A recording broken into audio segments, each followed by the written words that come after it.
नमस्कार जय जगन्नाथ।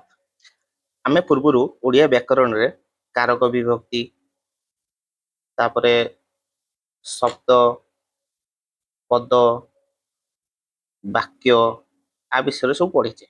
आज थर्ड पार्ट रे आमे पढ़िबा होची समास तापरे पढ़िबा कृदंत आउ तद्धित पढ़िबा। ए वीडियोटा भलो से देखो। सब एग्जाम रे जो हमर मेन एग्जाम हो किंबा प्रीलिम्स हो कि आरआई एग्जाम हो सेतरे ओडिया पढ़िबो ता भितरे एकथरु गोटे क्वेश्चन जेमिति हला आसे। ठीक अछि। एबे देखिबा हम समास कोन। गोटे उदाहरण नबा कोन ना जशोदा पुत्र निमित्त शोकरे अधीर हेले। ताको यदि आउ कोन लिखि परिबा ना जशोदा पुत्र शोकरे अधीर हेले। ताले पुत्र शोकरे केमथि हला ना पुत्र निमित्त शोकरे को आमे ए तीनटा को पद मिसै कि गोटे पद लिखले कोन ना पुत्र शोक। तो ताहले समास कोन कहूची ना परस्पर संबंध थिबा दुई बा ततोधिक पद को एक पद रे परिणत करिवार नाम होउची समास। आमे जानिचे जे शब्द कोन ना गोटे दीटा वर्ण मिसले जदि गोटे ठीक होची अर्थ दउथिबो ताहले सेटा को कहबा हम शब्द। आ वाक्य रे से शब्द जतल व्यवहार हुए से शब्द हे जिवो कोन ना पद। ताले तापर कोन ना पद जो तीनटा अछि एठी एबे देखो पुत्र निमित्त सुकरे पदर समष्टि सेगुडा को जदि गोटे रे हम परिणत करि परिबा ताले से जो पुत्र शोक हबो सेटा हे जिवो कोन ना समास पद। समास पद ताले कोन कहला ना परस्पर संबंध थिबा दुई बा ततोधिक पद को एक पद रे परिणत करिवार नाम होची समास। आ गोटे उदाहरण देखिबा जेमति सुनारे तियारी हारटी झियो को भारी मानुछ। एठी सुनारे तियारी हार को हम कोन लिखि परिबा सुना हार। सुना हारटी झियो को भारी मानुछ ताले सुना हार हे गेला समास। बुझलो। एबे देखिबा कोन समास प्रक्रिया रे संपर्कित हेउथिबा पद गुडी को हेले ए जो समास प्रक्रिया हम समास जो करूचे तीनटा पद मिसी कि चारटा पद मिसी तो एक बा दुई रु अधिक पद मिसी कि जो गोटे पद रे परिणत होउचंती सेटा को हम कहबा तो समास प्रक्रिया। से समास प्रक्रिया रे कोन कोन अछि ना समस्त पद अछि पूर्व पद पर पद बा उत्तर पद आ गोटे समस्यमान पद आ गोटे विग्रह वाक्य। एबे देखिबा एगुडा गोटे गोटे कोन बुझिलो। एबे देखिबा समस्त पद कोन समस्त पद कोन समास निष्पन्न पद को समस्त पद कहा जाय। जेमति कोन ना जो सुना रे तियारी हार जो आमे कहिथिले सेटा कोन हेतिला सुना हार। सुना हारटा होची कोन ना समस्त पद। एठी आ गोटे उदाहरण नबा सेमति कोन सिंह चिन्हित आसन ताको आमे कोन कहबा सिंहासन। एठी सिंहासनटा होची समस्त पद बुझिलो। सिंह चिन्हित आसन एठी देखो सिंहासनटा कोन सिंह प्लस आसन सिंहटा ताले कोन हबो पूर्व पद आ आसनटा हबो होची पर पद बुझिलो। एठी हम जानले कोन समस्त पद कोन पूर्व पद कोन आ पर पद कोन। एबे देखिबा समस्यमान पद कोन जेउ पद गुडीकर मिश्रण रे समस्त पद गठित हुए सेही पद गुडीक गोटिए गोटिए समस्यमान पद। माने कोन हला ना सिंहासन समस्त पद हला सिंह ताले कोन समस्यमान पद आसन मध्य समस्यमान पद।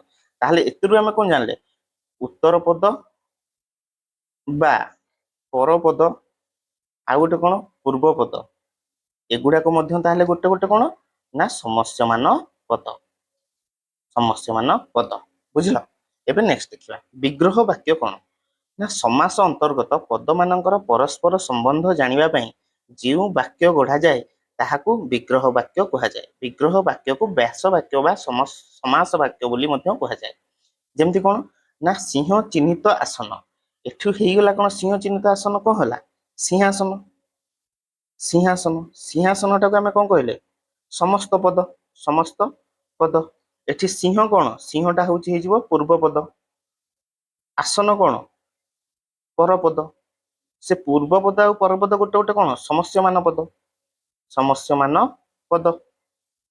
किंतु हम यदि कहबा सिंह चिन्हित आसन एई जो वाक्य खंडटा अछि एइटा को हम कोन कहबा ना व्यास वाक्य बा विग्रह वाक्य को कहा जाय। बुझिलो। ठीक अछि। नेक्स्ट जिबा अर्थर प्राधान्य दृष्टिरु समास को 6 भागरे विभक्त कराइछि। ताले समास को अर्थर प्राधान्य दृष्टिरु केते भागरे विभक्त कराइछि 6 भागरे। कोन कोन से गुडाको ना तत्पुरुष समास कर्मधारय समास द्विगु समास द्वंद्व समास बहुव्रीहि समास अव्ययीभाव समास। एबे देखिबा ना एतरु मन रखिबो जे तत्पुरुष समास कर्मधारय समास एगुडा कोन ना उत्तर पद प्रधान एगुडा हम परे देखिबा उत्तर पद प्रधान केमति होउची। द्विगु समास कोन ना पूर्व पद प्रधान आ होची हमर अव्ययीभाव समासटा पूर्व पद प्रधान एगुडा खाली देखिदाओ परे जानि परिबो तो। तापर होची द्वंद्व समास कोन उभय पद बहुव्रीहि समास कोन स्वतंत्र अर्थ ऊपर गुरुत्व। ଏତିକି କଣ ଦେଖିଥାଅ। ଏବେ ଦେଖିବା ଆମେ କଣ ତତ୍ପୁରୁଷ ସମାସ। ତତ୍ପୁରୁଷ ସମାସ କାହାକୁ କୁହାଯାଏ? ନା ଆମର ବିଭକ୍ତି କେତେ ପ୍ରକାର ଅଛି? ଦ୍ୱିତୀୟରୁ ପ୍ରଥମରୁ ସପ୍ତମୀ। କିନ୍ତୁ ଆମର ଦ୍ୱିତୀୟରୁ ସପ୍ତମୀ ଆମେ ବ୍ୟବହାର କରିବା କୋଉଥିରେ? ନା ତତ୍ପୁରୁଷ ସମାସରେ ଆମେ ବ୍ୟବହାର କରିବା। ଦ୍ୱିତୀୟ ଠାରୁ ସପ୍ତମୀ ବିଭକ୍ତ ପର୍ଯ୍ୟନ୍ତ ବିଭକ୍ତି ଯୁକ୍ତ ବିଶେଷ୍ୟ ପଦ ସହିତ ବିଶେଷ୍ୟ କିମ୍ବା ବିଶେଷଣ ପଦର ସମାସ ହୋଇ ପରପଦର ଅର୍ଥର ପ୍ରାଧାନ୍ୟ ରହିଲେ ତତ୍ପୁରୁଷ ସମାସ ହୁଏ। ଆମେ ବିଶେଷ୍ୟ ବିଶେଷଣ ପଢିଥିଲେ। ବିଶେଷ୍ୟ କଣ? ବ୍ୟକ୍ତିବାଚକ ବିଶେଷ୍ୟ, ବସ୍ତୁବାଚକ ବିଶେଷ୍ୟ, ଗୁଣବାଚକ ବିଶେଷ୍ୟ, ବିଶେଷଣ ମଧ୍ୟ ସେମିତି ପଢିଥିଲେ। ତ ସିଏ କଣ କହୁଛି ନା ଯେତେବେଳେ ବିଶେଷ୍ୟ ଗୋଟେ ବିଶେଷ୍ୟ ସହିତ ମିଶୁଛି କି ବିଶେଷ୍ୟ ଗୋଟେ ବିଶେଷଣ ସହିତ ମିଶୁଛି ଆଉ ବିଭକ୍ତି ଯୁକ୍ତ ହଉଛି, କୋଉ ବିଭକ୍ତି? ନା ଦ୍ୱିତୀୟରୁ ସପ୍ତମୀ ବିଭକ୍ତ ପର୍ଯ୍ୟନ୍ତ ବିଭକ୍ତି ଯୁକ୍ତ ହଉଛି, ତାପରେ ପରପଦର ପ୍ରାଧାନ୍ୟ ରହୁଛି, ତାହେଲେ ତାକୁ ଆମେ କହିବା ତତ୍ପୁରୁଷ ସମାସ। କିମ୍ବା ଆଉ କଣ? ନା ଯେଉଁ ସମାସରେ ଉତ୍ତର ପଦର ଅର୍ଥ ପ୍ରଧାନ ହୋଇଥାଏ ତାହାକୁ ତତ୍ପୁରୁଷ ସମାସ କୁହାଯାଏ। ଏହି ସମାସରେ ପୂର୍ବ ପଦରୁ ଦ୍ୱିତୀୟ ଠାରୁ ସପ୍ତମୀ ପର୍ଯ୍ୟନ୍ତ ବିଭକ୍ତି ଲୋପ ପାଇଥାଏ। ବୁଝିଲ ନାହିଁ? ମାନେ ଯଦି ଗୋଟେ ଥିବ କହିବାକୁ ଲୋପ ପାଇଥାଏ, ମନେ ରଖିଥିବ ଯେ ଦ୍ୱିତୀୟ ଠାରୁ ସପ୍ତମୀ ପର୍ଯ୍ୟନ୍ତ ବିଭକ୍ତି ଲୋପ ପାଇବ। ଯେଉଁ ବିଭକ୍ତି ଲୋପ ପାଇଥାଏ ତାହାରି ନାମରେ ତତ୍ପୁରୁଷ ସମାସ ହୋଇଥାଏ। ମନେକର ଦ୍ୱିତୀୟ ବିଭକ୍ତିଟା ଲୋପ ପାଇବ, ତାହେଲେ ଆମେ କଣ କହିବା? ନା ଦ୍ୱିତୀୟ ତତ୍ପୁରୁଷ। ଯଦି ତୃତୀୟ ବିଭକ୍ତି ଲୋପ ପାଇବ ତାହେଲେ ତାକୁ କଣ କହିବା? ତୃତୀୟ ତତ୍ପୁରୁଷ। ଏଇଭଳିଆ ଚାଲିବ ସପ୍ତମୀ ତତ୍ପୁରୁଷ ଯାଏ। ଏବେ ଦେଖିବା କଣ ଦ୍ୱିତୀୟ ତତ୍ପୁରୁଷ କଣ? ଆମେ ଦ୍ୱିତୀୟ ବିଭକ୍ତିରେ କଣ ୟୁଜ କରୁ? ବିଭକ୍ତିରେ କୁ ମାନଙ୍କୁ, ଏଇଟା ହଉଛି ବିଭକ୍ତି ଚିହ୍ନ। ଆମେ ଦ୍ୱିତୀୟଟା ଚିହ୍ନିବା ପାଇଁ ହେଲେ ତାପରେ ତାର ମଧ୍ୟ ବହୁତ ଗୁଡେ ଅଛି, ଯେମିତି କି ବିପ୍ସା ଅର୍ଥରେ ଦ୍ୱିତୀୟା, ତାପରେ ଧିକ୍ ଯୋଗେ ଦ୍ୱିତୀୟା, ତାପରେ ଅନୁସାରେ ଅର୍ଥରେ ଦ୍ୱିତୀୟା, ଏମିତି ସବୁ ଅଛି। ଆମେ କାରକ ବିଭକ୍ତିରେ ପଢିଥିଲେ। ସେ ଯୋଉ ଦ୍ୱିତୀୟ ବିଭକ୍ତିଟା ଯଦି ଲୋପ ପାଇଯିବ ସେ ସମାସରେ, ତାହେଲେ ତାକୁ ଆମେ କହିବା ତତ୍ପୁରୁଷ ଦ୍ୱିତୀୟ ତତ୍ପୁରୁଷ ସମାସ। ବୁଝିଲ? ପୂର୍ବ ପଦରେ ଦ୍ୱିତୀୟ ବିଭକ୍ତିର ଲୋପ ହୋଇ ଯେଉଁ ତତ୍ପୁରୁଷ ସମାସ ହୁଏ ତାକୁ ଦ୍ୱିତୀୟ ତତ୍ପୁରୁଷ କହିବା। ଏବେ ଦେଖିବା ଉଦାହରଣ କଣ? ନା ଗୃହକୁ ଆଗତ। ଏଠି କୋଉଟା କଣ? ଦ୍ୱିତୀୟ ବିଭକ୍ତିର ଗୃହକୁ ଆଗତ। ଗୃହକୁ ଆଗତରେ ପୂର୍ବ ପଦ କୋଉଟା? ଗୃହ। ଆଗତ କଣ? ପରପଦ। ପରପଦ। ପୂର୍ବ ପଦ କୋଉଟା? ଗୃହ। ତାହେଲେ ପରପଦ ପୂର୍ବପଦ ମିଶିକି କଣ ହେଲା? ଗୃହାଗତ ହେଲା। ଏଠି ଦେଖ କୋଉଟା ଲୋପ ପାଇଛି, ତ ଏଇଟାକୁ ସେଥିପାଇଁ ଆମେ କହିବା ଦ୍ୱିତୀୟ ତତ୍ପୁରୁଷ।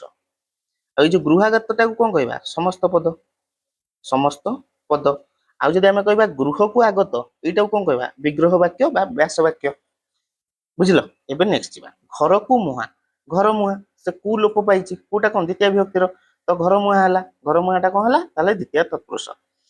ଧନକୁ ପ୍ରାପ୍ତ, ଧନ ପ୍ରାପ୍ତ, କୁ ଲୋପ ପାଇଛି, ତାହେଲେ ଧନ ପ୍ରାପ୍ତ କଣ ହେଲା? ଦ୍ୱିତୀୟ ତତ୍ପୁରୁଷ। ସେମିତି କଣ? ହସ୍ତକୁ ଆଗତ, ହସ୍ତାଗତ, କୁ ଲୋପ ପାଇଛି, ହସ୍ତାଗତ ହେଲା, ଏଟା କଣ? ଦ୍ୱିତୀୟ ତତ୍ପୁରୁଷ। ଚିରକାଳ ବ୍ୟାପୀ ଦୁଃଖ, ବ୍ୟାପୀ ଅର୍ଥରେ କଣ? ବ୍ୟାପୀ ଅର୍ଥରେ ବା ବ୍ୟାପ୍ତି ଅର୍ଥରେ ବା ବିଶ୍ଵ ଅର୍ଥରେ କଣ? ଦ୍ୱିତୀୟ ବିଭକ୍ତି ହୁଏ। ଚିରକାଳକୁ ବ୍ୟାପୀ ଦୁଃଖ, ତ ଚିର ଦୁଃଖ, ତ ସେଇଟା ସେଥିପାଇଁ ହେଲା ଦ୍ୱିତୀୟ ତତ୍ପୁରୁଷ। କ୍ଷଣ କାଳ ବ୍ୟାପୀ ସ୍ଥାୟୀ, କ୍ଷଣସ୍ଥାୟୀ, କୁ ଏଠି ଅଛି, କୋଉଟା ଲୋପ ପାଇଛି? ବ୍ୟାପ୍ତି ଅର୍ଥରେ ଦ୍ୱିତୀୟ ବିଭକ୍ତି ବା ବିଶ୍ଵ ଅର୍ଥରେ ଯୋଉ ଦ୍ୱିତୀୟ ବିଭକ୍ତି। ବୁଝିଲ? ଏଠି ସେଥିପାଇଁ ହେଲା କଣ? ଦ୍ୱିତୀୟ ତତ୍ପୁରୁଷ। ଏବେ ଯିବା ତୃତୀୟ ତତ୍ପୁରୁଷ। ତୃତୀୟ ତତ୍ପୁରୁଷର ବିଭକ୍ତି ଚିହ୍ନ କଣ? ରେ ଦ୍ଵାରା, ମାନଙ୍କ ଦ୍ଵାରା, ମାନଙ୍କ ଦ୍ଵାରା ଆମେ ପଢିଥିଲେ ବିଭକ୍ତିରେ। ଏଥିରେ ତାହେଲେ କଣ ହବ? ପୂର୍ବ ପଦର ତୃତୀୟ ବିଭକ୍ତି ଲୋପ ହୋଇ ଯେଉଁ ସମାସ ହବ ତାକୁ କହିବା ତୃତୀୟ ତତ୍ପୁରୁଷ ଆମେ କହିବା। କଣ ଦେଲା ତାହେଲେ ଦେଖ? ରୋଗ ଦ୍ଵାରା ଆକ୍ରାନ୍ତ, ଦ୍ଵାରା ଲାଗିଛି, ଏଇଟା ତୃତୀୟ ବିଭକ୍ତିର ଚିହ୍ନ ଦେଖଉଛି। ଏଇଟା କିନ୍ତୁ ପରେ କଣ ହେଇଗଲା? ରୋଗାକ୍ରାନ୍ତ ହେଇଗଲା, ଦ୍ଵାରାଟା ଲୋପ ପାଇଗଲା, ତାହେଲେ ଏଇଟା କଣ ହବ? ତୃତୀୟ ତତ୍ପୁରୁଷ। ଏଠି ରୋଗାକ୍ରାନ୍ତ କଣ? ସମସ୍ତ ପଦ। ରୋଗ କଣ? ପୂର୍ବ ପଦ। ଆକ୍ରାନ୍ତ କଣ? ପରପଦ। ପରପଦ ବା ଉତ୍ତର ପଦ। ଆଉ ସେଇ ଯୋଉ ରୋଗ, ପରପଦ, ଉତ୍ତର ପଦ, ଏଗୁଡା କଣ କଣ ଗୋଟେ କୁହାଯାଏ? ସମସ୍ୟମାନ ପଦ ବୋଲି କୁହାଯାଏ ମଧ୍ୟ। ବୁଝିଲ? ଆଉ ରୋଗ ଦ୍ଵାରା ଆକ୍ରାନ୍ତ ଯୋଉ ଏଇଟାକୁ କଣ କୁହାଯିବ? ବିଗ୍ରହ ବାକ୍ୟ। ବୁଝିଗଲ ଭଲସେ? ଦେଖିବା ଏବେ ଆଉ କଣ? ଶୋକରେ ଆକୁଳ, ରେ ଦ୍ଵାରା, ମାନଙ୍କ ଦ୍ଵାରା କହିଥିଲି। ଶୋକାକୁଳ, ରେ ଲୋପ ପାଉଛି, ତୃତୀୟ ତତ୍ପୁରୁଷ। ଜର ଦ୍ଵାରା ଜୀର୍ଣ୍ଣ, ଜରାଜୀର୍ଣ୍ଣ, ଦ୍ଵାରା ଲୋପ ପାଉଛି, ତୃତୀୟ ତତ୍ପୁରୁଷ। ଧନରେ ହୀନ, ଧନହୀନ, ତୃତୀୟ ତତ୍ପୁରୁଷ। ସର ଦ୍ଵାରା ହାତ, ସରାହାତ, ଦ୍ଵାରା ଲୋପ ଲୋପ ପାଇଲା, ସେଥିପାଇଁ ତୃତୀୟ ତତ୍ପୁରୁଷ। ବିଦ୍ୟାରେ ହୀନ, ବିଦ୍ୟାହୀନ, ତୃତୀୟ ତତ୍ପୁରୁଷ। ଏବେ ଯିବା ଚତୁର୍ଥୀ ତତ୍ପୁରୁଷ ଆମେ କାହାକୁ କହିବା? ଚତୁର୍ଥୀ ତତ୍ପୁରୁଷ ସମାସ ଆମେ କାହାକୁ କହିବା? ନା ଯୋଉଠି ହଉଛି କଣ ହେଇଥିବ? ନା ଚତୁର୍ଥୀ ବିଭକ୍ତି ଲୋପ ପାଇଥିବ। ଚତୁର୍ଥୀ ବିଭକ୍ତିରେ ଆମେ ପଢିଥିଲେ କଣ? ନା ନିମିତ୍ତାର୍ଥେ ଚତୁର୍ଥୀ, ନିମିତ୍ତାର୍ଥେ ଚତୁର୍ଥୀ। ଆଉ ଗୋଟେ କଣ? ରୁଚିବା ଅର୍ଥରେ ଚତୁର୍ଥୀ ପଢିଥିଲେ। ଆଉ କଣ ପଢିଥିଲେ? ନିବାରଣ ଅର୍ଥରେ ଚତୁର୍ଥୀ ପଢିଥିଲେ। ନିବାରଣ ଅର୍ଥ ଯେମିତି ନିଆଁକୁ ପାଣି ଆବଶ୍ୟକ କି ମଶାକୁ ଧୂଆଁ ଦିଅ, ମଶାକୁ ଧୂଆଁ ଦିଅ। ଏଠି ମଧ୍ୟ କଣ କୁଙ୍କୁ ମାନଙ୍କୁ, କୁଙ୍କୁ ମାନଙ୍କୁ, ଏଇଟା ଯାହା ଦ୍ୱିତୀୟରେ ସେଇଆ, କିନ୍ତୁ ଏହାର ବିଭିନ୍ନ ଅର୍ଥ ଅଛି ଯେମିତିକି ରୁଚିବା, ତାପରେ ଦାନ ଅର୍ଥରେ, ତାପରେ ହଉଛି ନିମିତ୍ତ ଅର୍ଥରେ, ତାପରେ ଆଉ କଣ ରହିଲା ମନେ ପଡୁନି, ସମ୍ମାନ ଯଦି କାହାକୁ ଆମେ ଦଉଥିବା ତା ଅର୍ଥରେ, ଏଗୁଡାକରେ ସବୁ ଚତୁର୍ଥୀ ବିଭକ୍ତି ହୁଏ। ଏବେ ସେଇ ବିଭକ୍ତିର ଯଦି ଲୋପ ପାଇବ ତାହେଲେ ଚତୁର୍ଥୀ ତତ୍ପୁରୁଷ ସମାସ ହବ। ଯେମିତି କଣ ଉଦାହରଣ, ଗୁରୁ ନିମିତ୍ତ ଦକ୍ଷିଣା, ତାହେଲେ କଣ ହବ ସେଇଟାକୁ ଆମେ ଲେଖିପାରିବା ଗୁରୁ ଦକ୍ଷିଣା। ଏଠି ଗୁରୁ ପୂର୍ବପଦ, ଦକ୍ଷିଣା ପରପଦ, ନିମିତ୍ତ କଣ ନିମିତ୍ତାର୍ଥେ ଚତୁର୍ଥୀ, ନିମିତ୍ତଟା ଲୋପ ପାଉଛି ହେଇକି କଣ ହଉଛି ଗୁରୁ ଦକ୍ଷିଣା, ତାହେଲେ ଏଇଟା କଣ ହବ ଚତୁର୍ଥୀ ତତ୍ପୁରୁଷ ହବ, ଚତୁର୍ଥୀ ତତ୍ପୁରୁଷ ସମାସ। ଦେବଙ୍କୁ ଅର୍ପିତ, ଦେବାର୍ପିତ, ଅର୍ପଣ କରିବା ଅର୍ଥରେ, ପୁତ୍ର ନିମିତ୍ତ ଶୋକ, ପୁତ୍ର ଶୋକ, ବୁଝିଲ ଏଇଟା କଣ ଚତୁର୍ଥୀ ତତ୍ପୁରୁଷ ସମାସ। ଧର୍ମ ନିମିତ୍ତ ପତ୍ନୀ, ଧର୍ମ ପତ୍ନୀ, ତାପରେ ପିଇବା ପାଇଁ ପାଣି, ପିଇବା ପିଇବା ପାଣି, ପାଇଁ, ତାପରେ ହଉଛି ଦାନ, ଏଗୁଡାକ ଅର୍ଥରେ ଚତୁର୍ଥୀ ବିଭକ୍ତି ହୁଏ। ପିତୃ ପାଇଁ ଶ୍ରାଦ୍ଧ, ପିତୃ ଶ୍ରାଦ୍ଧ, ଏଇଟା କଣ ଚତୁର୍ଥୀ ତତ୍ପୁରୁଷ ସମାସ। ଏବେ ଦେଖିବା ପଞ୍ଚମୀ ତତ୍ପୁରୁଷ ସମାସ ଆମେ କାହାକୁ କହିବା, ତାହେଲେ କଣ ହେଇଥିବ, ପଞ୍ଚମୀ ବିଭକ୍ତି ଲୋପ ପାଇଥିବ। ପଞ୍ଚମୀ ବିଭକ୍ତି ଆମେ କଣ ପଢିଥିଲେ, ରୁ ଠାରୁ ମାନଙ୍କ ଠାରୁ, ଯେମିତି ଗଛରୁ ପଡିଲା, ଏଗୁଡାକ ଆମେ ପଢିଥିଲେ, ଗଛରୁ ପଡିଲା, ଏଠି କଣ ଗଛରୁ ଅଲଗା ହେଇଗଲା, ଅଲଗା ହେଲା, ତ ଏଠି କଣ ହୁଏ ପଞ୍ଚମୀ ବିଭକ୍ତି ହୁଏ। ସେ ପଞ୍ଚମୀ ବିଭକ୍ତିଟା ଲୋପ ପାଇଗଲେ ସେ ଯୋଉ ପଦଟା ଗଠନ ହବ ସେଇଟାକୁ ଆମେ କହିବା ସମାସ ପଦ। ଆଉ ସେଇ ଯୋଉଟା ଲୋପ ପାଇଥିବ ତାହା ଅନୁସାରେ ନାଁ ହେଇଛି କଣ ପଞ୍ଚମୀ ତତ୍ପୁରୁଷ ସମାସ। ଏବେ ପଞ୍ଚମୀ ବିଭକ୍ତି ଦେଖିବା କଣ କଣ ପଞ୍ଚମୀ ବିଭକ୍ତି ହୁଏ। ଉପାଦାନ କାରକରେ ପଞ୍ଚମୀ ବିଭକ୍ତି, ଆଉ କୋଉଠି ନା ହେତୁ ଅର୍ଥରେ ମଧ୍ୟ ପଞ୍ଚମୀ ହୁଏ, ତାପରେ କଣ ରକ୍ଷା ଅର୍ଥରେ ମଧ୍ୟ ପଞ୍ଚମୀ ବିଭକ୍ତି ହେଇଥାଏ, ଆମେ ଜାଣିଛେ ଏଗୁଡାକ ସବୁ। ଏବେ ଦେଖିବା ଗଛରୁ ତୋଳା, ଗଛରୁ ତୋଳା, ଗଛ ତୋଳା ହେଲା, ରୁ ଠାରୁ ମାନଙ୍କ ଠାରୁ କହିଥିଲି ଏଇଟା ଲୋପ ପାଇଗଲା, ସେଥିପାଇଁ ଏଇଟା କଣ ହେଲା ପଞ୍ଚମୀ ତତ୍ପୁରୁଷ। ରୋଗରୁ ମୁକ୍ତ, ରୋଗ ମୁକ୍ତ, ପଞ୍ଚମୀ ତତ୍ପୁରୁଷ। ପଥରୁ ଭ୍ରଷ୍ଟ, ପଥ ଭ୍ରଷ୍ଟ, ପଞ୍ଚମୀ ତତ୍ପୁରୁଷ। ଜନ୍ମରୁ ଅନ୍ଧ, ଜନ୍ମାନ୍ଧ, ତାହେଲେ ଏଇଟା କଣ ହବ ପଞ୍ଚମୀ ତତ୍ପୁରୁଷ, ରୁ ଟା ଲୋପ ପାଉଛି। ବୃକ୍ଷରୁ ପତିତ, ରୁ ଲୋପ ପାଇଲା, ବୃକ୍ଷ ପତିତ ହେଲା। ବିଦେଶରୁ ଆଗତ, ରୁ ଲୋପ ପାଇଲା, ବିଦେଶାଗତ ହେଲା। ଏଗୁଡାକ ସବୁ କଣ ପଞ୍ଚମୀ ତତ୍ପୁରୁଷର ଉଦାହରଣ। ନେକ୍ସଟ ଯିବା ଆମେ କଣ ଷଷ୍ଠୀ ତତ୍ପୁରୁଷ। ଷଷ୍ଠୀ ତତ୍ପୁରୁଷ ଆମେ ଷଷ୍ଠୀ ବିଭକ୍ତି ଆମେ ପଢିଥିଲେ, ଷଷ୍ଠୀ ବିଭକ୍ତିରେ କଣ ହେଇଥିଲା, ରଙ୍କର ମାନଙ୍କର, ଏଇଟା ପଢିଥିଲା ନା ରଙ୍କର ମାନଙ୍କର ଷଷ୍ଠୀ ବିଭକ୍ତି। ଆଉ କଣ ଥିଲା, ବିଭିନ୍ନ କାରକ ସମ୍ବନ୍ଧ, ଜନ୍ୟ ଜନକ ସମ୍ବନ୍ଧ, ଏଗୁଡାକ ସବୁ ଥିଲା। ତାପରେ ଆଧାର ଧ୍ୟେୟ ସମ୍ବନ୍ଧ, ସେବ୍ୟ ଶବକ ସମ୍ବନ୍ଧ, ଏଗୁଡାକରେ ସବୁ କଣ ହୁଏ ନା ଷଷ୍ଠୀ ବିଭକ୍ତି ହୁଏ। ସେଇ ଯୋଉ ଷଷ୍ଠୀ ବିଭକ୍ତି ଲୋପ ହବ ସେଇ ନାଁରେ ହବ କଣ ନା ଷଷ୍ଠୀ ତତ୍ପୁରୁଷ ସମାସ। ପୂର୍ବ ପଦର ଷଷ୍ଠୀ ବିଭକ୍ତି ଲୋପ ପାଇ ଯେଉଁ ସମାସ ହୁଏ ତାକୁ ଷଷ୍ଠୀ ତତ୍ପୁରୁଷ ସମାସ କୁହାଯାଏ। ଯେମିତି ଗାଁର ମୁଣ୍ଡ, ରଟା କାହାର ବିଭକ୍ତିର ଚିହ୍ନ, ଷଷ୍ଠୀ ବିଭକ୍ତିର, ରଟା ଲୋପ ପାଇଲା ଗାଁ ମୁଣ୍ଡ ହେଲା। ନଦୀର ଜଳ, ର ଲୋପ ପାଇଲା ନଦୀ ଜଳ ହେଲା। ନାରୀର ଶିକ୍ଷା, ର ଲୋପ ପାଇଲା ନାରୀ ଶିକ୍ଷା। କିନ୍ତୁ ଏଇ ଯୋଉ ସମାସରେ କିଛି ବିବିଧତା ରହିଛି, ମାନେ ଅଲଗା ଅଲଗା ମଧ୍ୟ ହୁଏ। ଯେମିତି କଣ ନା ଷଷ୍ଠୀ ତତ୍ପୁରୁଷ ସମାସରେ ମଧ୍ୟ ଅର୍ଦ୍ଧ, ଅଧ, ଶ୍ରେଷ୍ଠାର୍ଥକ ଯେମିତିକି ରାଜା ଶବ୍ଦ ସମସ୍ତ ପଦ ପୂର୍ବରୁ ରୁହେ। ମାନେ ଏଗୁଡାକ ସବୁ ଯଦି ଏଇଗୁଡାକ ସବୁ ଲାଗିଥିବ ତାହେଲେ ସେଟା ସମସ୍ତ ପଦ ଯୋଉ ଆମେ ହବ ତାର ପୂର୍ବରେ ଲାଗିବ। ଯେମିତି କଣ ଚନ୍ଦ୍ରର ଅର୍ଧ, ଏଠି ଚନ୍ଦ୍ର କଣ ପୂର୍ବ ପଦ, ଅର୍ଧ କଣ ପରପଦ, ତାହେଲେ ଏଠି କଣ ପରପଦଟା ଯୋଉ ଆଗୁଆ ଆମେ ଲେଖୁଥିଲେ କଣ ଚନ୍ଦ୍ର ଅର୍ଧ ଲେଖିବା କଥା, କିନ୍ତୁ ନାହିଁ। ଯଦି ଅର୍ଧ, ଅର୍ଥ, ତାପରେ ହଉଛି ଶ୍ରେଷ୍ଠାର୍ଥକ ରାଜା ଥିବ ସେଗୁଡାକରେ କଣ ଏଗୁଡାକ ସବୁ ସମସ୍ତ ପଦ ପୂର୍ବରୁ ରହିବ। ସେଥିପାଇଁ ଚନ୍ଦ୍ରର ଅର୍ଧ ହେଇଯିବ ଅର୍ଧ ଚନ୍ଦ୍ର, ରାତ୍ରିର ମଧ୍ୟ ମଧ୍ୟ ରାତ୍ର, ଅହନର ପୂର୍ବ ପୂର୍ବାହ୍ନ, ନଈର ମଝି ମଝି ନଈ। ବୁଝିଲ। ଏବେ ଆଉ ଗୋଟେ ତାର ଏଇଟାକୁ ଏକ୍ସେପସନ କହିବା ହେଲା, କଣ ନା ଷଷ୍ଠୀ ତତ୍ପୁରୁଷ ସମୟରେ ଯଦି ରାଜା ଶବ୍ଦ ୟୁଜ ହେଇଥିବ ତାହେଲେ ସେ ରାଜାଟା ସମସ୍ତ ପଦ ଯୋଉ ସମାସ ପଦ ଆମେ ଯୋଉ କହୁଛେ ପରେ ଯୋଉଟା ହଉଛି ସେଥିରେ କଣ ରାଜାଟା କନଭର୍ଟ ହେଇକି କଣ ହେଇଯିବ ରାଜ ହେଇଯିବ। ବୁଝିଲ, ରାଜାଟା କନଭର୍ଟ ହେଇକି କଣ ରାଜ। ଯେମିତି ହଂସ ମାନଙ୍କର ରାଜା କଣ ରାଜହଂସ, ରାଜାଙ୍କର ପୁତ୍ର ରାଜପୁତ୍ର, ମଗଧର ରାଜା ମଗଧ ରାଜ, ରାଜାଙ୍କର ନୀତି ରାଜନୀତି, ଏଗୁଡାକ ସବୁ କଣ ଷଷ୍ଠୀ ତତ୍ପୁରୁଷ, ଷଷ୍ଠୀ ତତ୍ପୁରୁଷ ସମାସ। ଆଉ ଗୋଟେ କଣ ଦେଖିବା ନା ସ୍ତ୍ରୀଲିଙ୍ଗ ବାଚକ ଶବ୍ଦ ସମସ୍ତ ପଦରେ ପୁଲ୍ଲିଙ୍ଗରେ ରୂପାନ୍ତରିତ ହୁଏ। ଯଦି ସ୍ତ୍ରୀଲିଙ୍ଗ ବାଚକ ଥିବ ସେଇଟା ଯେତେବେଳେ ମାନେ ବିଗ୍ରହ ବାକ୍ୟରେ ଥିବ କଣ ସ୍ତ୍ରୀଲିଙ୍ଗ, କିନ୍ତୁ ଯେତେବେଳେ ସମସ୍ତ ପଦ ହେଇଯିବ ସେଇଟା ପୁଲ୍ଲିଙ୍ଗରେ ବଦଳିଯିବ। ଯେମିତି ହଂସୀର ଡିମ୍ବ, ହଂସ ଡିମ୍ବ, ଏଇଟା ପୁଲ୍ଲିଙ୍ଗ କିନ୍ତୁ ହଂସୀ କଣ ସ୍ତ୍ରୀଲିଙ୍ଗ, ସ୍ତ୍ରୀଲିଙ୍ଗ। ସେମିତି ଛାଗିର ଦୁଗ୍ଧ, ଛାଗ ଦୁଗ୍ଧ, ଏଗୁଡାକ ସବୁ କଣ ଷଷ୍ଠୀ ତତ୍ପୁରୁଷ ସମାସ। ଏବେ ଯିବା ସପ୍ତମୀ ବିଭକ୍ତି। ସପ୍ତମୀ ବିଭକ୍ତି ଲୋପ ଯୋଉଠି ପାଇଥିବ ସେଠି ସପ୍ତମୀ ବିଭକ୍ତିର ଚିହ୍ନ ଲୋପ ପାଇ ଯେଉଁ ସମାସ ହୁଏ ତାକୁ କହିବା କଣ ସପ୍ତମୀ ତତ୍ପୁରୁଷ। ସପ୍ତମୀ କଣ ହୁଏ ସପ୍ତମୀ ବିଭକ୍ତି କେତେବେଳେ ହୁଏ ଅଧିକରଣରେ ସପ୍ତମୀ, ତାପରେ ଭାବେ ସପ୍ତମୀ, ଆଉ ଗୋଟେ କଣ ବିଶା ଅର୍ଥରେ ବ୍ୟାପ୍ତି ଅର୍ଥରେ ମଧ୍ୟ ସପ୍ତମୀ ହୁଏ, ତାପରେ କଣ ସ୍ଥାନ ଦେଇଥିବ କାଳ ଦେଇଥିବ ବା ସମୟ ସେଗୁଡାକରେ ସବୁ ସପ୍ତମୀ ହୁଏ। ଆଉ ଗୋଟେ କଣ ନିପୁଣ ଅର୍ଥରେ ମଧ୍ୟ ସପ୍ତମୀ ବିଭକ୍ତି ହୁଏ, ଯେମିତି କଣ ସାହିତ୍ୟରେ ନିପୁଣ, ସାହିତ୍ୟ ନିପୁଣ ରେ ସପ୍ତମୀ ବିଭକ୍ତିର ଚିହ୍ନ ଏଇଟା ଲୋପ ପାଇଗଲା ସାହିତ୍ୟ ନିପୁଣ ହେଲା, ତାହେଲେ ଏଠି କଣ ସପ୍ତମୀ ତତ୍ପୁରୁଷ। ଏଗୁଡା ମୁଁ ଯେତେବେଳେ ତମକୁ କୋଶ୍ଚିନ୍ କରିବି ସେତେବେଳେ ପୁରା କ୍ରିଷ୍ଟାଲ କ୍ଲିୟର ହେଇଯିବ ତମର ସବୁ। ଅରଣ୍ୟରେ ରୋଦନ, ଅରଣ୍ୟ ରୋଦନ ଏଇଟା କଣ ହେଲା ସପ୍ତମୀ ତତ୍ପୁରୁଷ।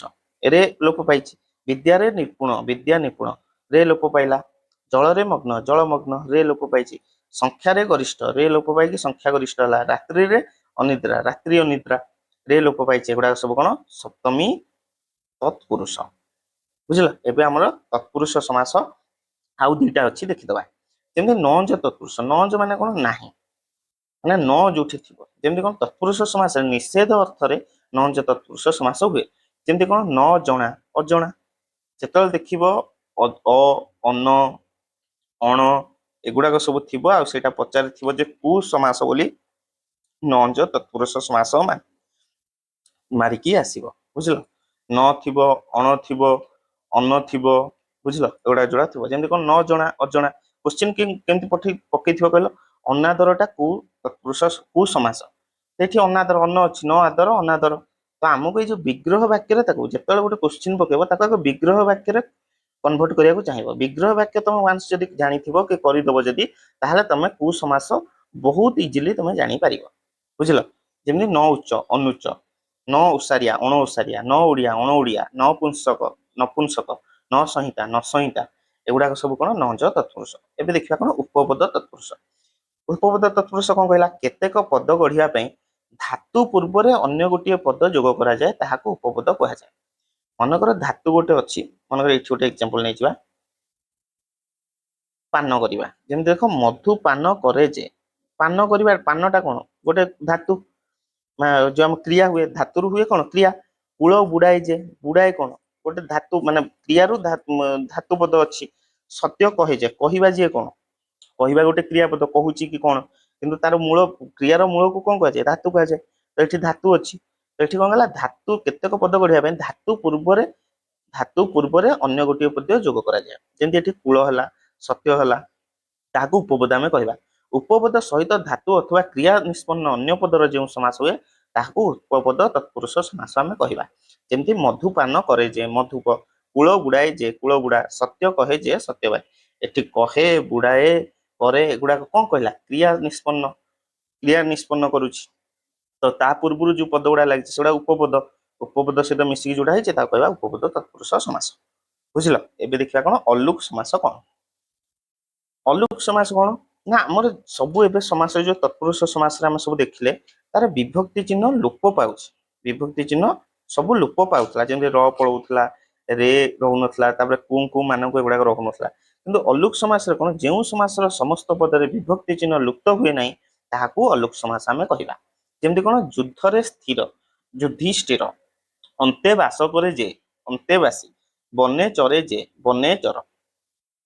ଏଠି ବିଭକ୍ତିର କିଛି ଲୋପ ହଉନି, ଯୁଦ୍ଧ ସ୍ଥିର, ଯୁଦ୍ଧରେ, ଯୁଧିଷ୍ଠିର, ତାପରେ ଅନ୍ତେ ବାସ କରେ ଯେ, ଅନ୍ତେବାସୀ, ଏଗୁଡାକରେ ସବୁ ବିଭକ୍ତି ଲୋପ ପାଉନାହିଁ।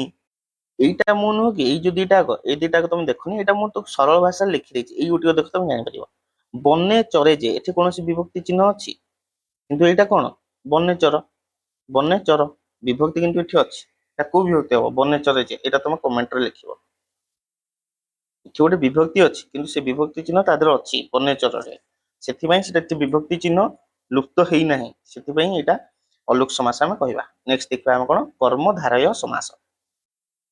କର୍ମଧାରୟ ସମାସ କଣ କହୁଛି ଦେଖିବା ଆମେ, ବିଶେଷ୍ୟ ବିଶେଷଣ ପଦକୁ ନେଇ ଯେଉଁ ସମାସ ହୋଇଥାଏ ତାହାକୁ କର୍ମଧାରୟ ସମାସ କୁହାଯାଏ। ଯେମିତି କଣ ଆମେ ବିଶେଷ୍ୟ ପଢିଥିଲେ, କଣ କଣ ଥିଲା, ଜାତିବାଚକ ବିଶେଷ୍ୟ, ତାପରେ ଗୁଣବାଚକ ବିଶେଷ୍ୟ, ତାପରେ ଆଉ କୋଉ କୋଉ ବିଶେଷ୍ୟ ଥିଲା, ବସ୍ତୁବାଚକ ବିଶେଷ୍ୟ ଥିଲା, ତାପରେ କ୍ରିୟାବାଚକ ବିଶେଷ୍ୟ ଥିଲା।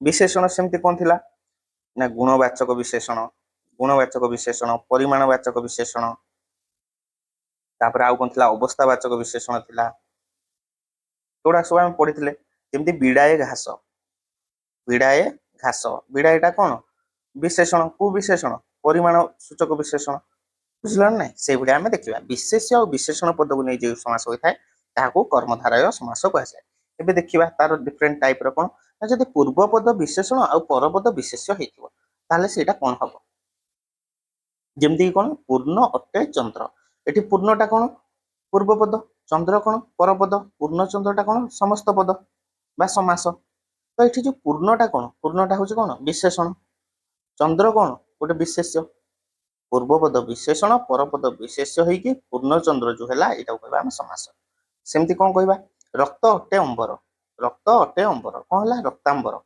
डेंगा अट्टे गछ डेंगा तार ये अवस्था को सूचौची गछ कौन विशेष है डेंगा गछ सेमति चिरा अट्टे कन्ना नील अट्टे आकाश नीलाकाश एठी नील कौन विशेषण आकाश होची विशेष्य नीलाकाश है मिसिक नेक्स्ट देखिए आ गोटे टाइप कौन उभय पूर्व पद आ परपद विशेषण होते दीटा जाक विशेषण होते जे रुद्र से सुंदर रुद्र आ सुंदर ये दीटा कौन विशेषण पद से कौन कहबा रुद्र सुंदर जे भीम से कांत जे धीर से धीर स्थिर एगुड़ा सब कौन कर्मधारय समास आ गोटे कौन दुईटी विशेष्य पदर मिलन रही जे राजा से ऋषि राजा और ऋषि विशेष्य पद राजर्षि जे देव से ऋषि देवर्षि जे बट से वृक्ष बट वृक्ष एगुड़ा सब कौन है दीटा एक विशेष पद मिसिकी समास गठन होती कर्मधारय समास पूर्व पद विशेष्य पर पद विशेषण जमती कौन पुरुष अट्टे उत्तम उत्तम कौन गुण कहला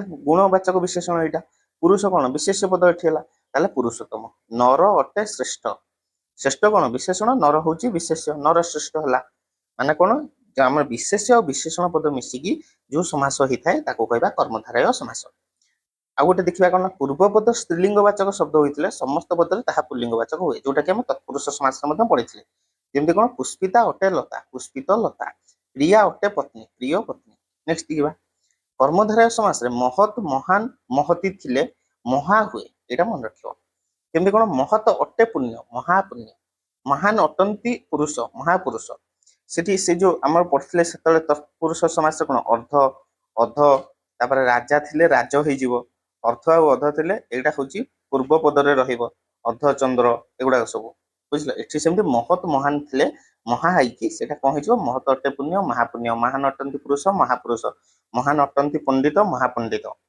नेक्स्ट अन्य शब्द सहित कर्मधारय समास अन्य केतेटा शब्द देखा जमी अन्य शब्द सहित कर्मधारय समास हेले अन्य स्थान जो अन्य शब्दटा अच्छी अन्य शब्द सहित यदि कर्मधारय समास हुए ताले अन्य स्थान रे सेटा अंतर आदेश हुए एवं अंतर परिवर्ते शब्द ठारे युक्त हुए नहीं अंतरटा युक्त हो जमी कौन अन्य ग्राम ग्रामांतर ग्राम प्लस अंतर ग्रामांतर अन्य देश देशांतर अन्य काल कालांतर अन्य धर्म धर्मांतर एगुड़ा सब कौन कर्मधारय समास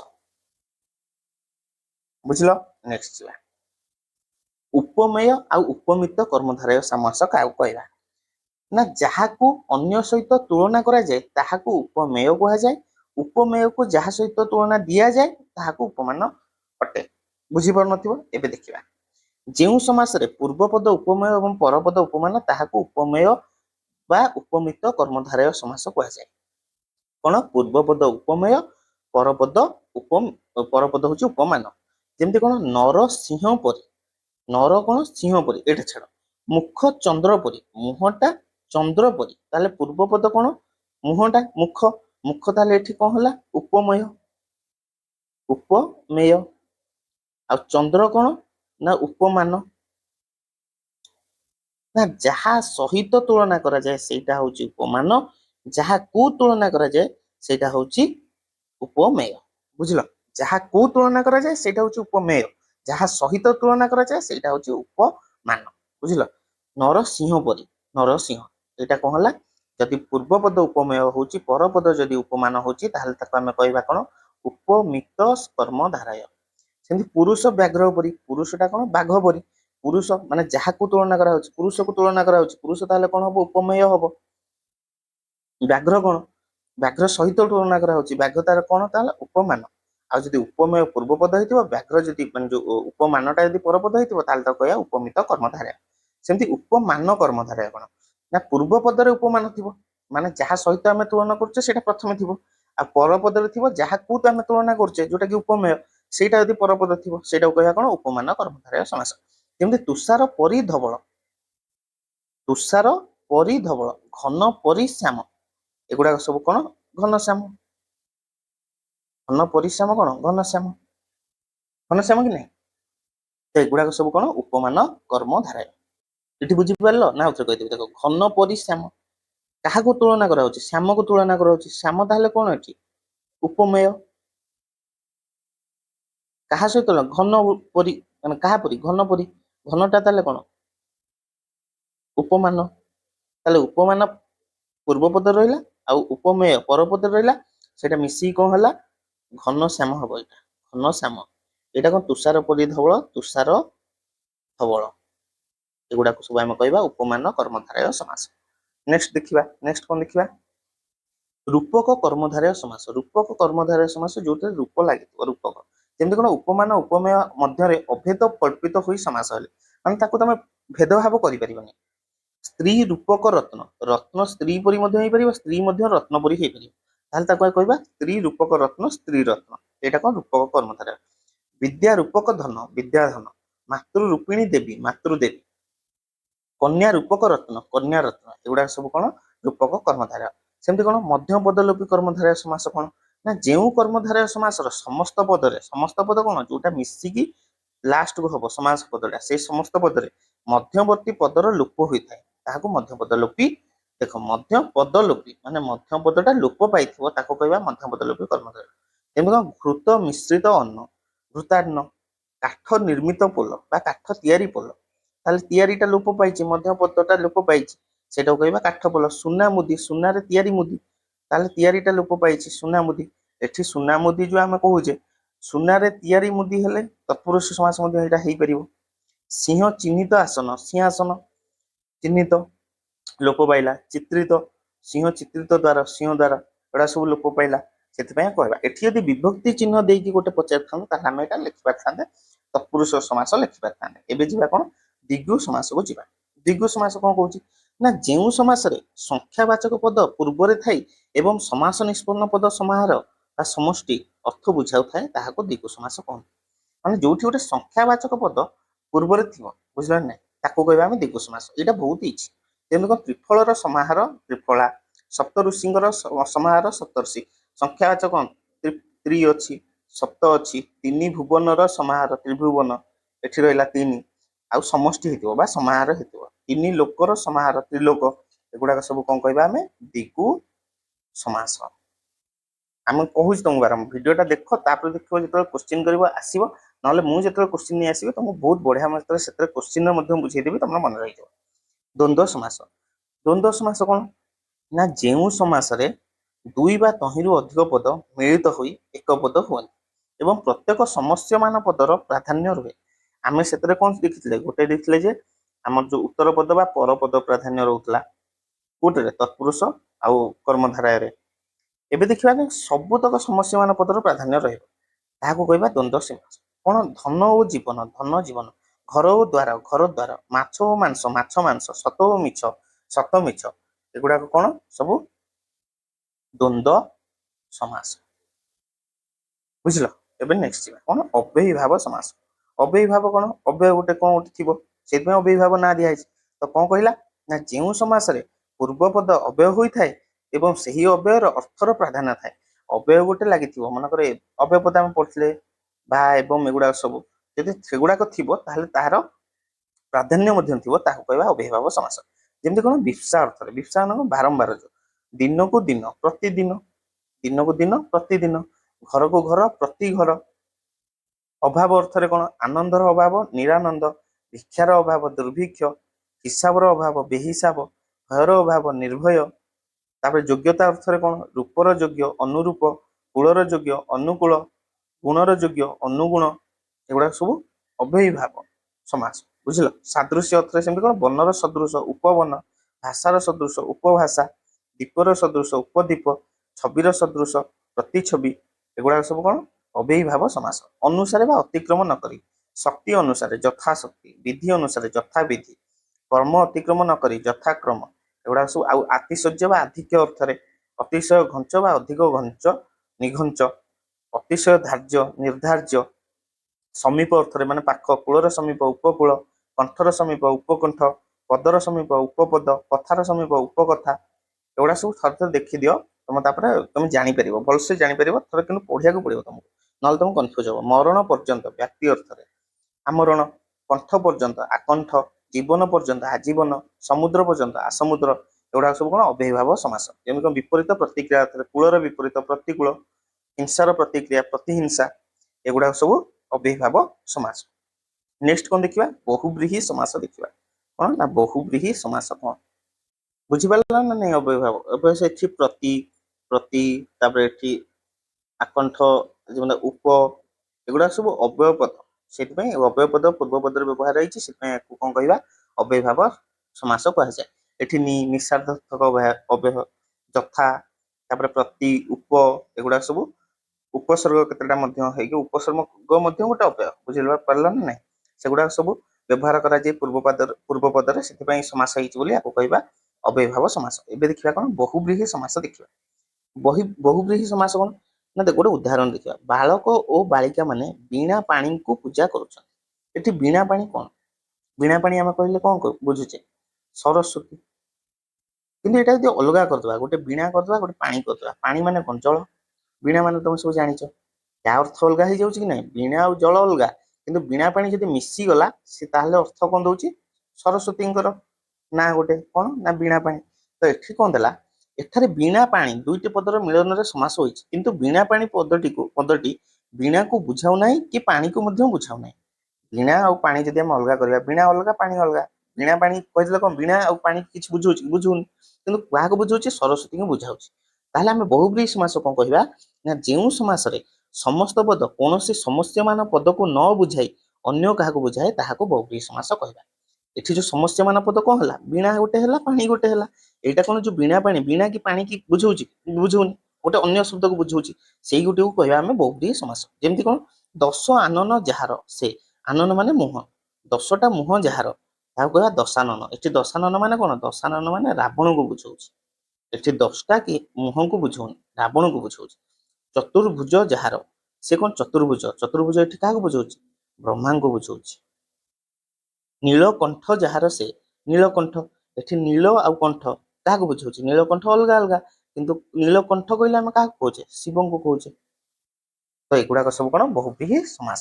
ଏବେ ଦେଖିବା କଣ ଅଲଗା ଅଲଗା ତାର ଟାଇପ। ବହୁବ୍ରୀହି ସମାସରେ ଅକ୍ଷି ଶବ୍ଦ ସମସ୍ତ ପଦରେ ଅକ୍ଷରେ ଏବଂ ନାଭି ଶବ୍ଦ ନାଭରେ ପରିଣତ ହୁଏ। ସେଠି ଯେମିତି ଦେଖିଥିଲେ ଆମେ, ରାଜାଟା ରାଜରେ ପରିଣତ ହଉଥିଲା ତତ୍ପୁରୁଷ ସମାସରେ, ସେମିତି ଏଠି ଅକ୍ଷିଟା କଣ? ଅକ୍ଷ, ଆଉ ନାଭିଟା ହଉଛି ନାଭରେ ପରିଣତ ହବ। ଯେମିତି କଣ, ପଦ୍ମ ନାଭିରେ ଯାହାର, ପଦ୍ମ ନାଭ। ପୁଣ୍ଡରୀକ ଅକ୍ଷି ଯାହାର, ପୁଣ୍ଡରୀକାକ୍ଷ। ବିରୂପ ଅକ୍ଷି ଯାହାର, ବିରୂପାକ୍ଷ। ଏଠି କଣ? ବିରୂପ ଆଉ ଅକ୍ଷି ଯାହାର, ଅକ୍ଷି ତ ଏକରେ କହୁଛେ, କିନ୍ତୁ ବିରୂପ କିଛି ବୁଝଉଛି କି? କିନ୍ତୁ ବିରୂପାକ୍ଷ କହିଲେ ଆମେ କାହାକୁ କହିବା? ସେଟା ତମେ କମେଣ୍ଟରେ ଲେଖିବ ହେଲା। ବିରୂପାକ୍ଷ, ପୁଣ୍ଡରୀକାକ୍ଷ, ଆଉ କାହାର ନାଁ ମଧ୍ୟ, ବୁଝିଲ? ନେକ୍ସଟ ଯିବା। କେତେକ କ୍ଷେତ୍ରରେ ନାସ୍ତିବାଚକ ଶବ୍ଦ ନାହିଁ। ନାସ୍ତିବାଚକ ଶବ୍ଦ କଣ? ନାହିଁ। ପୂର୍ବପଦ ହୋଇ ବହୁବ୍ରୀହି ସମାସ ହୋଇଥାଏ। ଏହାକୁ କଣ କହିବା? ନିଷେଧାର୍ଥକ ବହୁବ୍ରୀହି ସମାସ କହନ୍ତି। ଯେମିତି କଣ, ନାହିଁ ଅନ୍ତ ଯାହାର, ଅନନ୍ତ। ନାହିଁ ଆଦି ଯାହାର, ଅନାଦି। ନାହିଁ ଦୋଷ ଯାହାର, ନିର୍ଦ୍ଦୋଷ। ଏଗୁଡାକ ସବୁ କଣ? ନିଷେଧାର୍ଥକ ବହୁବ୍ରୀହି ସମାସ। ଆଉ ଗୋଟେ କଣ ଦେଖିବା, ଏଠି ନାହିଁ ମିଶିଲା, ଏଠି ସହ ଶବ୍ଦ ଯୋଗରେ ଯେଉଁ ବହୁବ୍ରୀହି ସମାସ ହୁଏ, ତାକୁ ସହାର୍ଥକ ବହୁବ୍ରୀହି କୁହାଯାଏ। ଯେମିତି ପରିବାର ସହିତ ଅଛନ୍ତି ଯେ, ସପରିବାର। ସ୍ତ୍ରୀ ସହିତ ଅଛନ୍ତି ଯେ, ସସ୍ତ୍ରୀକ। ଶିଷ୍ୟ ସହିତ ଅଛନ୍ତି ଯେ, ସଶିଷ୍ୟ। ଏଗୁଡାକ ସବୁ ସମାନ ଶବ୍ଦ ସେମିତି ମିଶିଲେ କଣ ହବ? ସମାନ ସ୍ଥାନରେ ସ ହେଇଯିବ, ବୁଝିଲ? ସେମିତି ଅକ୍ଷି ଜାଗାରେ ଯେମିତି ଅକ୍ଷି ଯେତେବେଳେ ମିଶିଲେ ଅକ୍ଷ ହଉଥିଲା, ସେମିତି ସମାନ ମିଶିଲେ ସ ହେଇଯିବ। ସେ କଣ? ସମାନ ତୀର୍ଥରେ ତୀର୍ଥ ଯାହାର, ସତୀର୍ଥ। ସମାନ ଉଦରରୁ ଜନ୍ମ ଯାହାର, ସହୋଦର। ବୁଝିଲ? ଏଗୁଡାକ ସବୁ। ନେକ୍ସଟ କଣ ନା, କେତେକ ବହୁବ୍ରୀହି ସମାସରେ ଉପମାନ ପୂର୍ବପଦ, ଉପମେୟ ପରପଦ ହୋଇଥାନ୍ତି। ସମସ୍ତ ପଦରେ ଉପମାନର ଅଂଶବିଶେଷ ଲୋପ ପାଏ, ଏହାକୁ ଉପମିତ ବହୁବ୍ରୀହି କୁହାଯାଏ। ଆମେ ଉପମାନ ଆଉ ଉପମେୟ ଏଗୁଡା କୋଉଠି ପଢିଥିଲେ? କର୍ମଧାରୟ ସମାସରେ। କର୍ମଧାରୟ ସମାସରେ ଯେତେବେଳେ ଉପମେୟ ପୂର୍ବପଦ ହଉଥିଲା ଆଉ ଉପମାନ ପରପଦ ହଉଥିଲା, ସେଇଟାକୁ କହୁଥିଲେ ଉପମିତ କର୍ମଧାରୟ।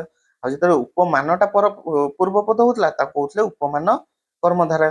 ସେମିତି ଯେତେବେଳେ ହଉଛି ଏଠି କଣ କହିଲା, ଉପମାନ ପୂର୍ବ ପଦ ହେଇଥିବ, ଉପମେୟ ପରପଦ ହେଇଥିବ।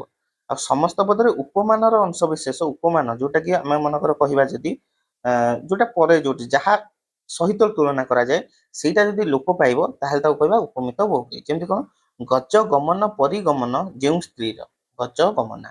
ଚିଲ ଆଖି ପରି ଆଖି ଯାହାର, ଚିଲ ଆଖିଆ, ଚିଲ ଆଖି ପରି ଆଖି ଯାହାର, କାହା ସହିତ ତୁଳନା କରାହଉଛି, ଚିଲ ଆଖି ସହିତ ତୁଳନା କରାହଉଛି, କାହାର ସିନା ଆଖି, ଆଖି ତାହେଲେ କଣ ହେଲା, ଚିଲ ଆଖିଆ ହେଲା, ବୁଝିଲ ନାଇଁ। ଘୋଡା ମୁହଁ ପରି ମୁହଁ ଯାହାର, କଣ ଘୋଡା ମୁହାଁ, ଘୋଡା ମୁହାଁ, ଏଗୁଡା କଣ ହେଲା, ଉପମିତ ବହୁବ୍ରୀହି ହେଲା।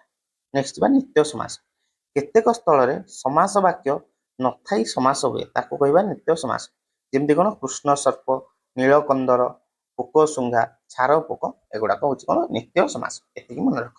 ନେକ୍ସଟ ଯିବା ଆମେ କଣ, ଆମେ ସମାସ ପଢିଦେଲେ। ସମାସ କଣ ପଢିଲେ, ତତ୍ପୁରୁଷ ସମାସ, କର୍ମଧାରୟ ସମାସ, ତାପରେ ଦ୍ୱିଗୁ ସମାସ, ଦ୍ୱନ୍ଦ୍ୱ ସମାସ, ତାପରେ ଅବ୍ୟୟୀଭାବ ସମାସ, ତାପରେ ବହୁବ୍ରୀହି ସମାସ, ଏଗୁଡା ସବୁ ପଢିଲେ। ଏବେ ଆମେ ଦେଖିବା କଣ, କୃଦନ୍ତ। ଗୋଟେ ଜିନିଷ ମନେ ରଖିଥିବ, ଧାତୁ ସହିତ ଯଦି ପ୍ରତ୍ୟୟ ଯୋଗ ହେଇ ଗୋଟେ ଶବ୍ଦ ହେଲା ତାହେଲେ ତାକୁ କହିବା କୃଦନ୍ତ। ଆଉ ଗୋଟେ ଶବ୍ଦ ସହିତ ଯଦି ପ୍ରତ୍ୟୟ ଯୋଗ ହେଲା ତାପରେ ଯୋଉ ଶବ୍ଦଟା ଗଠନ ହବ ତାକୁ କହିବା ଆମେ ତଦ୍ଧିତ।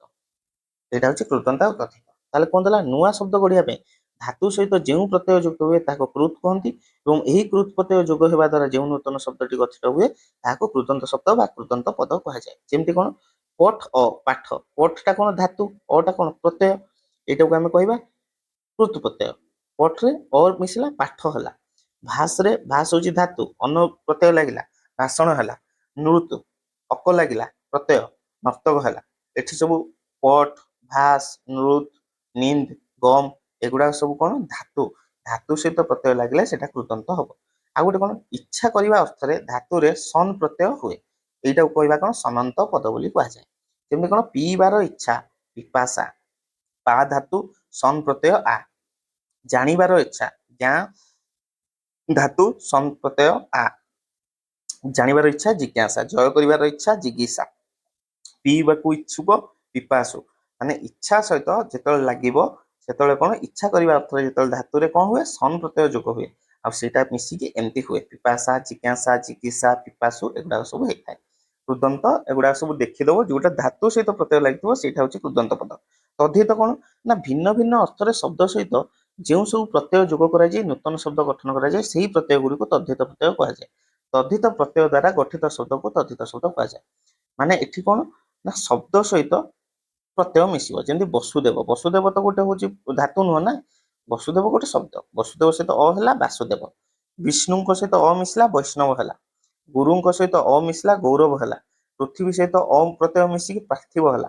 ମଗଧ ସହିତ ଅ ମିଶିଲା ମାଗଧ ହେଲା। ସମୁଦ୍ର ସହିତ ଇକ ମିଶିଲା ସାମୁଦ୍ରିକ ହେଲା। କୂଳ, ଏଗୁଡା କଣ ସବୁ ଧାତୁ, ଏଗୁଡା ସବୁ ଧାତୁ ନୁହଁ। ଶବ୍ଦ ସହିତ ପ୍ରତ୍ୟୟ ଯୋଗ ହେଇକି ଯୋଉଟା ହବ ସେଟାକୁ ତଦ୍ଧିତ ପଦ କୁହାଯିବ। କୂଳ ଇନ, କୁଳୀନ। ଗଙ୍ଗା ଏୟ, ଗାଙ୍ଗେୟ। ଗୋବିନ୍ଦ ଆ, ଗୋବିନ୍ଦା। ଚାକର ଇ, ଚାକିରି। ବୁଝିଲ, ଏତିକି ଥିଲା ଆମର ଓଡିଆର ବ୍ୟାକରଣ। ଓଡିଆ ବ୍ୟାକରଣ ଆମେ 90% ସାରିଦେଲେ, 90% ସାରି ଦେଇଛେ। ଆଉ ଆ ଉପରେ ଆମେ କଣ କରିବା, ଏଏସ୍ ର କ୍ୱେଶ୍ଚିନ୍ ଫାଷ୍ଟ ଦେଖିବା, ତାପରେ OSSC CGL ମେନ୍ସ ର କ୍ୱେଶ୍ଚିନ୍ ଗୁଡାକ ଦେଖିବା, ତାପରେ ଯାଇକି ଆର୍ଆଇ ର କ୍ୱେଶ୍ଚିନ୍ ଦେଖିବା। କାରଣ ଆର୍ଆଇ କ୍ୱେଶ୍ଚିନ୍ ମୁଁ ଦେଖୁଥିଲି ବହୁତ ଇଜି ଅଛି, ଯେ ନ ପଢିକି ବି ଟିକେ ବି ଜାଣିଥିବ ସେ ଭଲ ସ୍କୋର କରିପାରିବ। କିନ୍ତୁ ଏଏସ୍ଓ ଆଉ OSSC CGL ରେ ଯୋଉ ମେନ୍ସ ରେ ପଢୁଛି ଓଡିଆ, ସେଗୁଡାକ ତମ ଏଗୁଡାକ ସବୁ ପଢିଥିଲେ ହିଁ କରିପାରିବ। ତ ସେ କ୍ୱେଶ୍ଚିନ୍ କରିଦେଲେ ଆମର ଏ କନସେପ୍ଟ ଗୁଡାକ ସବୁ କ୍ଲିୟର ହେଇଯିବ। ଠିକ ଅଛି, ଆଉ ତମମାନେ ସବୁ ଭିଡିଓ ଦେଖ, ଭିଡିଓ ଦେଖ, ନହେଲେ ଏକ୍ଜାମ ପୂର୍ବରୁ ପୁଣି ଭିଡିଓ ଦେଖିଲା ବେଳକୁ ଆଉ ସେତେବେଳକୁ ସମୟ ନଥିବ। ଏବେ ଭିଡିଓ ଦେଖିଲେ କଣ, ତମର ଯୋଉଠି ଡାଉଟ ଆସିବ ସେଇଟା ତମେ ନିଜେ ସଲ୍ଭ କରିପାରିବ, ନିଜେ ଟାଇମ ଥିବ ତମ ପାଖରେ ଦେଖିବା ପାଇଁ।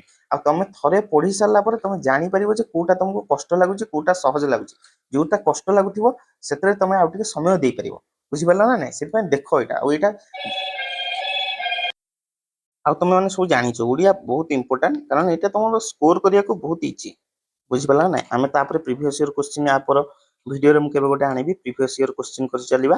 ଆଉ ଓଡିଆ ବ୍ୟାକରଣଟାକୁ ମୁଁ ଗୋଟେ ପ୍ଲେ ଲିଷ୍ଟ କରିଦେବି, ତମେ ସେଟା ଦେଖିବାକୁ ଖୋଜିବାକୁ ସୁବିଧା ହବ। ଆଉ ଆମେ ନେକ୍ସଟ ଭିଡିଓ ଗୋଟେ ଆଣିବା ଷ୍ଟାଟିକ ଜିକେ, ଷ୍ଟାଟିକ ଜିକେ। ସେ ଭିଡ଼ିଓଟା ତମେ ଯେମିତି ହେଲେ ଦେଖିବ, କାରଣ ଆ ଦେହରୁ 4 ମାର୍କରୁ 5 ମାର୍କ ଆସେ ଏକ୍ଜାମରେ, ବୁଝିଲ। ଏଇଟା ମୁଁ କରିବି, ଭିଡ଼ିଓଟା ବହୁତ ଭଲ ଭିଡ଼ିଓ ହବ। ତାପରେ ଆମେ ଜିଓଗ୍ରାଫି ଷ୍ଟାର୍ଟ କରିବା, ଷ୍ଟାଟିକ୍ ଜିକେ ପରେ, ବୁଝିଲ। ଠିକ ଅଛି, ଧନ୍ୟବାଦ। ଭିଡ଼ିଓଟା ଯଦି ଭଲ ଲାଗୁଛି ତାହେଲେ ଲାଇକ୍ ଆଉ କମେଣ୍ଟରେ ଲେଖ ଯେ ହଁ ଭଲ ଲାଗିଲା କି ନାହିଁ। ସେଗୁଡ଼ାକ ଦେଖିଲେ ମୋଟିଭେସନ ମିଳୁଛି ଭିଡ଼ିଓ କରିବା ପାଇଁ। ଆଉ ଭିଡ଼ିଓରେ ଯଦି ଲାଇକ୍ ନଥିବ କି କମେଣ୍ଟ ନଥିବ, ଭଲ ଲାଗିବନି ଭିଡ଼ିଓ କରିବାକୁ। ଜଣେ ଯଦି ତମମାନଙ୍କୁ, ମୁଁ ବି କହୁଛି ତମକୁ, ତମେ ମନେକର କଣ ଗୋଟେ କରୁଛ କାମ, ତମକୁ ଯଦି କେହି କିଛି ପ୍ରଶଂସା କଲେନି କି ଖରାପ କହିଲେନି, ଖରାପ କହିଲେ କଣ ତମେ ତାକୁ ଠିକ କରିବାକୁ ଚାହିଁବ, ଯଦି ଭଲ କହିଲେ ହଁ ତମକୁ ଲାଗିବ ଯେ ହଁ ତମେ କାମ କରୁଛ, ତମକୁ ଜଣେ କିଏ ସେଟାକୁ ରେକଗ୍ନାଇଜ କରୁଛି, ତ ତମକୁ ସେଇଟା ଭଲ ଲାଗିବ। ସେଥିପାଇଁ ଭିଡ଼ିଓ ଦେଖ, ଯଦି ଭଲ ଲାଗୁଛି ତାହେଲେ ଲାଇକ୍ ଆଉ କମେଣ୍ଟ କରିବ, ଆଉ ସବସ୍କ୍ରାଇବ କର, ଆଉ ହଉଛି ସବୁ ସାଙ୍ଗମାନଙ୍କୁ ମଧ୍ୟ ସେୟାର କରିବ। ଠିକ ଅଛି, ଧନ୍ୟବାଦ।